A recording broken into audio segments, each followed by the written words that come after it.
புதுக்கோட்டையில் துணை முதலமைச்சர் உதயநிதி ஸ்டாலின் பிறந்த நாளை முன்னிட்டு கபடி போட்டியை தமிழ்நாடு கனிம வளத்துறை அமைச்சர் ரகுபதி கலந்து கொண்டு துவக்கி வைத்தார்.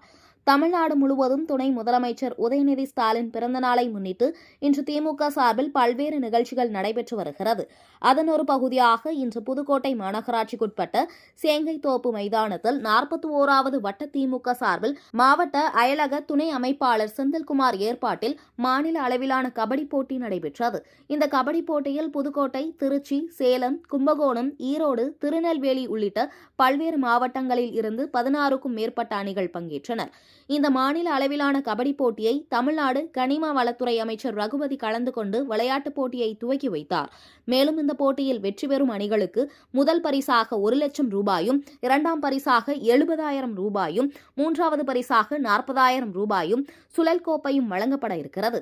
இன்றும் நாளையும் 2 நாட்கள் மாநில அளவிலான கபடி போட்டி நடைபெற இருக்கிறது. இந்த விளையாட்டுப் போட்டியினை துவக்கி வைக்க வருகை தந்த அமைச்சர் ரகுபதி மேடையில் அமைக்கப்பட்டிருந்த பெரியார், அண்ணா, கலைஞர், பேராசிரியர் அன்பழகன் மற்றும் புதுக்கோட்டை மாவட்டத்தில் திமுகவிற்காக பணியாற்றி மறைந்த திமுக முன்னோடிகளின் புகைப்படத்திற்கு மலர் தூவி மரியாதை செலுத்தினார்.